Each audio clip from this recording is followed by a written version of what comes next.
वंदे मातरम। दोस्तों आज की डिफेंस न्यूज में हेडलाइन है, क्या रसिया अपने वार में यूज किया Indian S-400 air defence system. राष्ट्रपति द्रौपदी मुर्मू जी ने टर्मिनेट किया एक Indian army major rank officer को। रिटायर हुआ 46 साल पुराना इल्यूजन 38 एयरक्राफ्ट। यूएस बना रहा है पावरफुल न्यूक्लियर बम, पिछले न्यूक्लियर बम से 24 गुना ज्यादा पावरफुल। इंडियन नेवी के टेड-VF का प्रोटोटाइप अगले 4 से 5 सालों में तैयार हो जाएगा।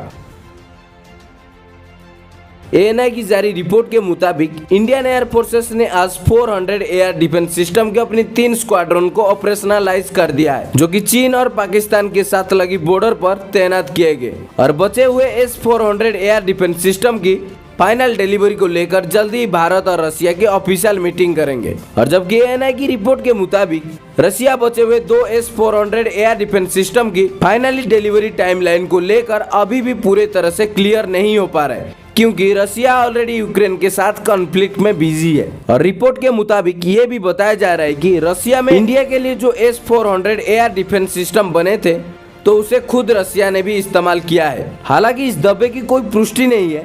इंडिया केवल अपने सिस्टम को एक्वायर करने पर फोकस करना चाहता है। बाकी इसके अलावा और एक अपडेट ये है कि इंडियन एयर फोर्सेस ने MiG-21 फाइटर की जो बची हुई 3 स्क्वाड्रन थी, उनमें से अब एक और स्क्वाड्रन को रिटायर कर दिया गया है। और इंडियन एयर फोर्सेस की MiG-21 फाइटर जो फेस्ट आउट किया गया है, तो राजस्थान की उत्तर लाइन में स्थित नंबर 4 स्क्वाड्रन से।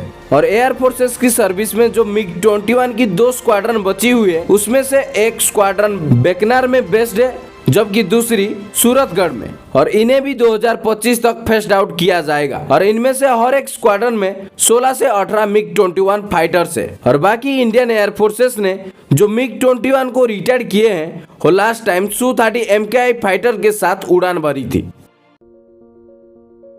लेटेस्ट रिपोर्ट के मुताबिक राष्ट्रपति द्रौपदी मुर्मू जी ने इंडियन आर्मी में एक मेजर रैंक की ऑफिसर की सर्विस को टर्मिनेट कर दिया है। और ये officer strategic force command unit में पोस्टेड थे। और आर्मी के इंक्वायरी में ये पाया गया है कि ऑफिसर ने नेशनल सिक्योरिटी प्रोटोकॉल को ब्रीच किया था। और मीडिया रिपोर्ट के मुताबिक राष्ट्रपति द्वारा टर्मिनेट रिपोर्ट करीब वीक से पहले किया गया था। और जबकि उस ऑफिसर की एक्टिविटी पर आर्मी की जो इन्वेस्टिगेशन है, वो मार्च 2022 से चल रही थी। और इन्वेस्टिगेशन में ये सामने आया कि ऑफिसर ने अपने इलेक्ट्रॉनिक डिवाइस में कई सारे सीक्रेट डॉक्यूमेंट की कॉपी को रखा था। और सीक्रेट डॉक्यूमेंट की कॉपी को रखना इंडियन डिफेंस फोर्सेस की सिक्योरिटी प्रोटोकॉल को उल्लंघन करना। और रिपोर्ट में ये भी बताया जा रहा है कि सोशल मीडिया चैट के माध्यम से ऑफिसर पाकिस्तान इंटेलिजेंस ऑपरेटिव की टच में भी थी। और ये ऑफिसर का व्हाट्सएप चैट ग्रुप भी था, पटिवाला पैक नाम के। और इस ग्रुप में आर्मी के करीब 20 ऑफिसर्स थे।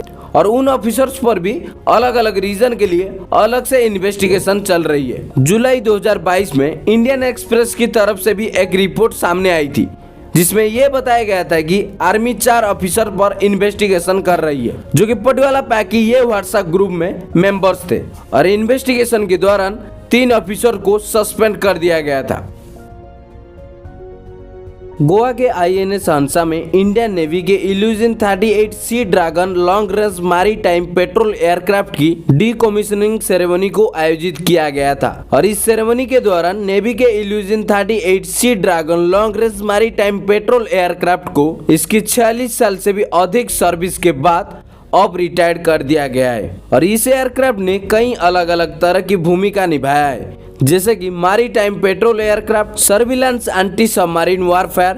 तो इस तरह की कई अलग अलग मिशन में नेवी के लिए महत्वपूर्ण भूमिका निभाई है। और उसने पिछले 46 साल में 51,000 से भी अधिक उड़ान भरी है। और इस सेरेमनी को संबोधित करते हुए नेवी चीफ की तरफ से ये बताया गया है कि इस इल्यूजन 38 एयरक्राफ्ट ने शिप को लोकेट करना, सबमरीन को लोकेट करना, तो इस तरह की प्राइमरी जॉब को अच्छे तरह से परफॉर्म करके अपनी एक रेपुटेशन बनाई है। और ये जो इल्यूजन 38 एयरक्राफ्ट था, उसमें सरफेस और सब सरफेस दोनों ही तरह की वेपन्स को फायर करने वाली कॉम्बैट कैपेबिलिटी भी थी।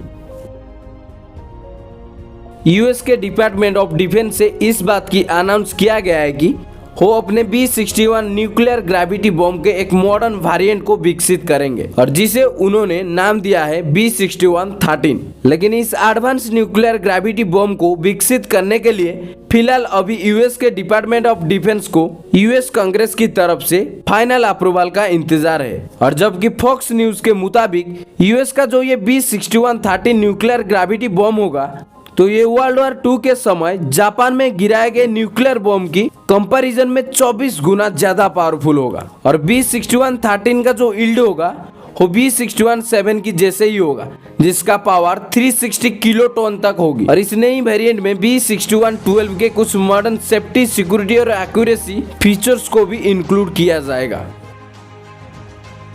ऑफिसर्स के मुताबिक इंडियन नेवी का जो twin engine tag based fighters है यानी कि TED-BF, तो इसका प्रोटोटाइप अगले 4 से 5 सालों में तैयार हो जाएगा। और बाकी जैसे कि इस प्रोग्राम से जुड़े ऑफिसर्स पहले भी कंफर्म कर चुके हैं कि ये जो TED-BF है ये कोई नॉर्मल 4th जनरेशन का फाइटर्स नहीं होगा, बल्कि ऑफिसर्स द्वारा TED-BF को 5th जनरेशन माइनस फाइटर्स का टैग दिया गया है, यानी कि ये 4.5 जनरेशन का फाइटर होगा। तो ये था आज की डिफेंस न्यूज। ऐसे और भी defence news, update news, current affairs जानने के लिए हमारे चैनल को जरूर सब्सक्राइब करें और अपने दोस्तों के साथ शेयर करें और जानते हैं इंडिया की पहचान।